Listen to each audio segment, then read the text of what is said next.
Hi guys, I'm going to show you guys how to use Google Drawing for the quilt assignment. However, all the stuff that I teach today can be used for Google Drawing anytime you want to use it. So first and foremost, the quilt assignment, you get to design the quilt square however you want. Reminder, I am putting all these squares together with everyone in your class and creating the banner for our Google Classroom. So make sure it's school appropriate, but other than that, you guys have freedom to do whatever you want. So you can do abstract, you can do colors, you can make things, butterflies, hearts, sports stuff, whatever it is. So that is up to you. So a couple tools I'm going to show you. Number one, if you want to draw, as in just like drawing, what you'll do is go over to the line tool. So where it says line, click on the arrow, go down to scribble. So when you have it set to scribble, all of a sudden you can draw. So whatever you want to draw, I'm trying to draw a person right now. I'm using a mouse. You guys have a touch screen, most of you. There we go. So you can just draw however you want. This is beautiful, isn't it? To change the color of the line and the size of the line, what you'll want to do is go over to the mouse icon that says select, and now you can choose which line you want to change. So say I want to change the eye. I can now go over to line color. So this one right here, line color, and change the color of the line. Let's make it bright blue. So now that's a tiny, thin, light blue line.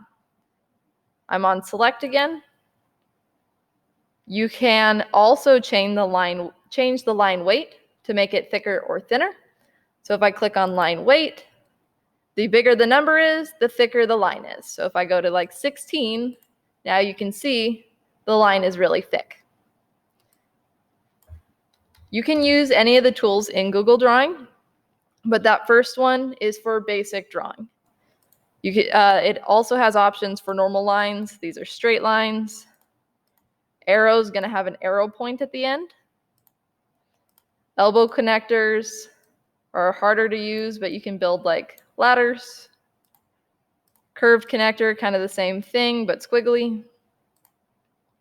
Curve will curve your line. So if I click and drag, it starts curving the line. And you create shapes. And then the last one in the line tools is the polyline. So polyline, you just click on multiple points, so like making a crown. And if you connect it to where you started, it becomes a shape. If you ever want to delete stuff, if you make a mess, you can click on the select button, drag your mouse, holding the click, then hit backspace or delete. So that's all the line tools. The next big tool to use is shape. So under the shape category here, so if mine was set to scribble, shape right here, you can use any of the shapes provided. Say I want a heart. I hold and drag the mouse, clicking once, let go, and it creates that shape. To change the color of your shape, you then go up to the paint bucket tool where it says fill color, click on that, and you can either do solid colors, say I want a red heart, now it's solid red, or you can do a gradient. The gradient is a light to dark, just like that. You can also change the color of the line surrounding the shape under the line color. We'll do a bright blue again, just like that. You can barely see it, so I'm going to add more weight to the line.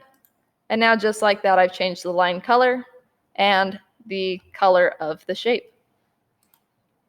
So I'm going to delete that.